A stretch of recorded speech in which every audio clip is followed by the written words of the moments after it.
पडदा थोडा तिकडे ओढो. ओके, बघा. नाव will or wall of death. Well of death और वॉल ऑफ डेथ. बघूया आपण एक्झॅक्टली काय आहे हे. लक्ष द्या. काय याच्यामध्ये लक्षात घ्या. आपण इवन जर बघितलं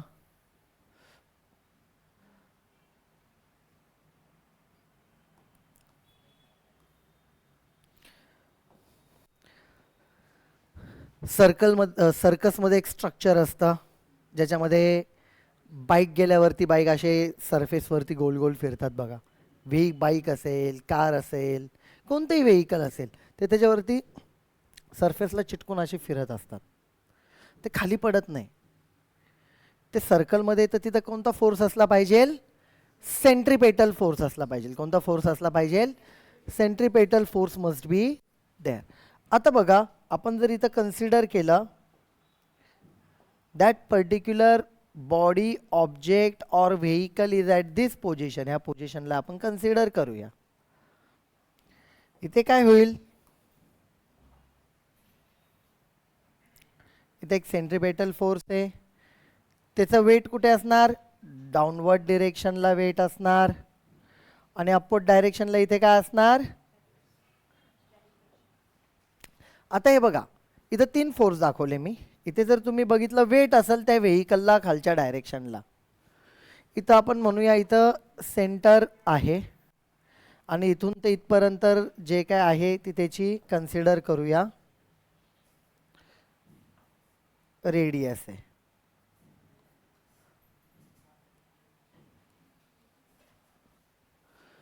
ठीक आहे, ओके. तिथून तिथपर्यंत त्याची radius of that particular circumference आहे की ज्याच्यामध्ये तो गोल गोल फिरणार आहे. असं असेल ना. बघा,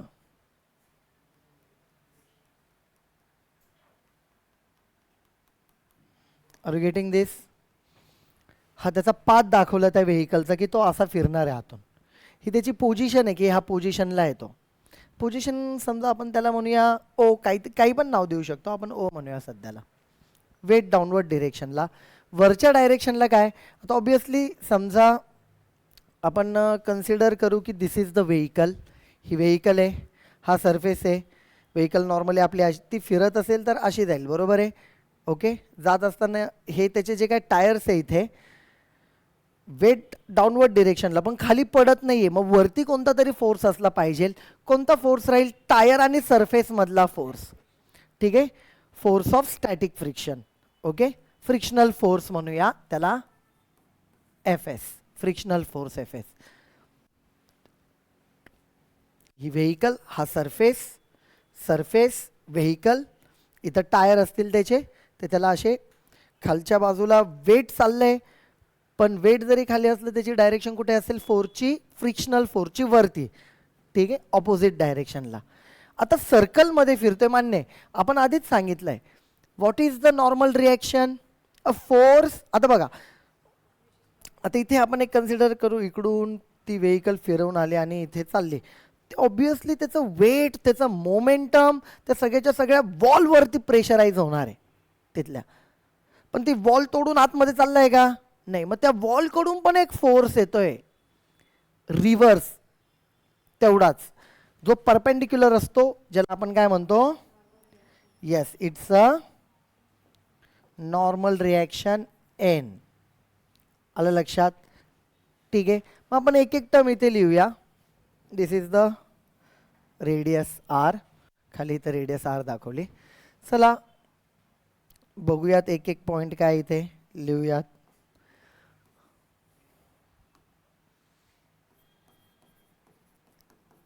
Consider a vehicle is moving in circular motion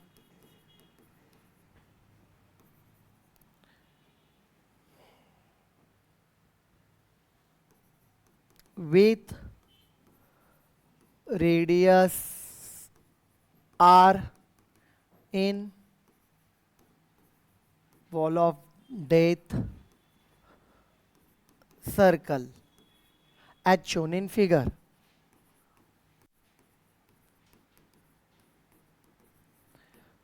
अवघड आहे याच्यात काही, ठीक आहे.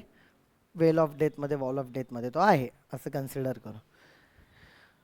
आफ्टर दॅट त्याच्या पुढचा जो पार्ट आहे हे झालं, हा एक part. Next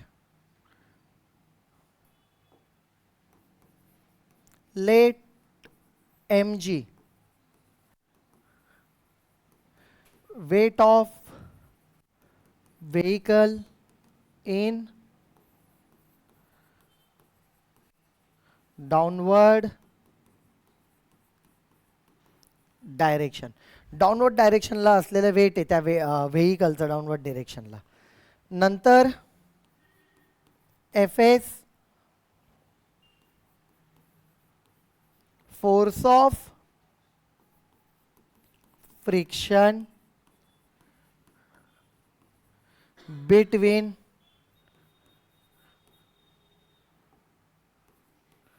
tyres and surface. Tyre आणि त्या सरफेस मध्ये असलेला फोर्स ऑफ फ्रिक्शन आहे कोणत्या डायरेक्शनला? In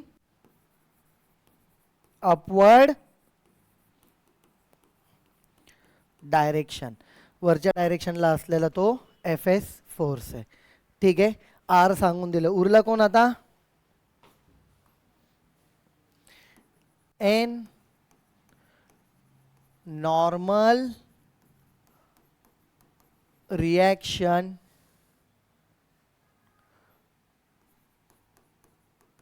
acting on vehicle as shown in figure. Figure मध्ये दाखवल्याप्रमाणे त्याच्यावरती त्या व्हेकल वरती जी नॉर्मल रिॲक्शन ऍक्ट होणार आहे ते दाखवलं, ठीक आहे. आता याच्यामध्ये काय म्हणू शकतो आपण? आता बघा डायग्राम नुसार असं अशी सर्कलमध्ये ती व्हेकल फिरते, बरोबर आहे. सर्कलमध्ये असं व्हेकल जात असताना ह्या पोझिशनला जर बघितलं, हे बघा हा सर्कल आहे, असा सर्कलमध्ये ती व्हेकल फिरते, बरोबर आहे. ह्या पोझिशनला असताना along the radius towards the centre, along the radius towards the centre कोणता फोर्स असतो? सेंट्रीपेटल फोर्स असतो, बरोबर आहे. That centripetal force which is along the radius towards the centre is, इथे कशाने दाखवला आहे तो बघा. Along the radius towards the centre एकच फोर्स आहे, कोण आहे तो? इथं लिहितो मी. Required centripetal force for circular motion is provided by, yes, provided by normal reaction. मग तुम्ही काय लिहू शकता इथे? Therefore normal reaction is equal to centripetal force म्हणजे mv स्क्वेअर अपॉन आर. मी तर वेलॉसिटी ना त्याला मिनिमम म्हणतो. काय म्हणतो? हे बघा, ज्या वेळेला हॉरिझॉन्टल मागच्या याच्यामध्ये जे बघितलं, एखादा व्हेकल हॉरिझॉन्टल सरफेसवरून टर्न घेत आहे, ते मॅक्झिमम वेलॉसिटी असते की ज्याच्यापेक्षा अजून जास्त वेलॉसिटी झाली तर ते व्हेकल रस्त्याच्या बाहेर निघून जाईल स्लिप होऊन. तो फॉर्म्युला काय आला होता तुमचा? V max on the curved horizontal road. Curved horizontal road वरती maximum velocity was mu R G असा आला होता. आता इथे काय आहे? व्ही मिनिमम म्हणजे काय येतं की ही मिनिमम वेलॉसिटी आहे की ज्याच्याने तो सर्क्युलर मोशन करू शकतो. याच्यापेक्षा कमी झाली तर ती गाडी खाली पडून जाईल. एवढी किंवा त्याच्यापेक्षा जास्त पाहिजे असा मिनिंग आहे. कळलं? आता याला इक्वेशन 1 म्हणूया आपण.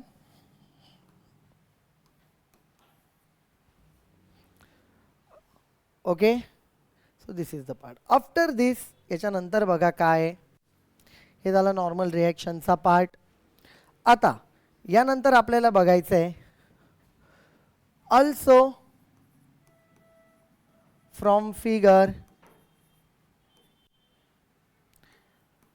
Fs is equal to mg. बघा ना डायग्राममध्ये तुम्हाला दिसतंय गाडी खाली पडती का नाही, गाडी वर जाती का नाही, गाडी फक्त अशी फिरते, त्याच्यावरती फोर्स आहे, खाली पण आहे आणि वरती पण आहे, पण वर पण जात नाही खाली पण जात नाही. याचा अर्थ हे दोन्ही फोर्स काय पाहिजे, magnitude Y is equal and opposite same येते, इक्वल आहे आणि ऑपोजिट आहे. ठीक आहे, म्हणून आपण लिहिलं Fs. बरं पुढे, but Fs is equal to μs into n, where μs is coefficient of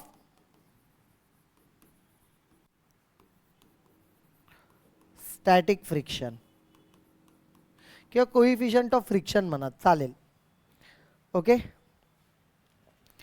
Fs is equal to μs n ते याच्यात टाकायचं आता. Therefore above इक्वेशन इज काय येणार इक्वेशन बघा, Fs ची जागेवर काय आलं μs n is equal to mg. μs n किती लिहिला होता आपण, mv स्क्वेअर की जो मिनिमम आहे mv square upon r which is equal to mg. mm काय झाला, मिनिमम वेलोसिटीचा square is equal to r तिकडे गेला rg अपॉन μs इकडे कुठे आला, डिनॉमिनेटर मध्ये आला.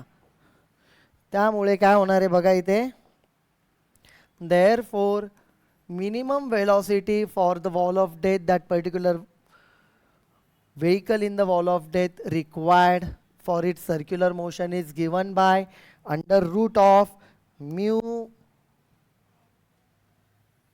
rg, sorry, under root of rg upon mu. Equation number 2. अवघड आहे का. तर मग हे आपण काय बघितलं, सगळ्यात पहिले त्याची डायग्राम नक्की काय काय आहे, तिथं सर्क्युलर मोशन होतं आहे, weight mg, Fs frictional force आहे, त्याच्यानंतर पुढे काय नॉर्मल रिॲक्शन आहे n, त्याच्यावरती जे काय सर्क्युलर मोशन आहे along the radius towards the centre it's provided by the normal reaction, मग ते लिहिलं. बट Fs आणि mg डायग्रामवरून आहे, Fs म्हणजे μn असतो तो टाकला याच्यामध्ये, n ची व्हॅल्यू परत त्याच्यामध्ये टाकली आणि जे काय v मिनिमम काढायचा तो काढून घेतला. आलं लक्षात. सो राईट डाऊन दिस, पहिल्यापासून लिहा आहे.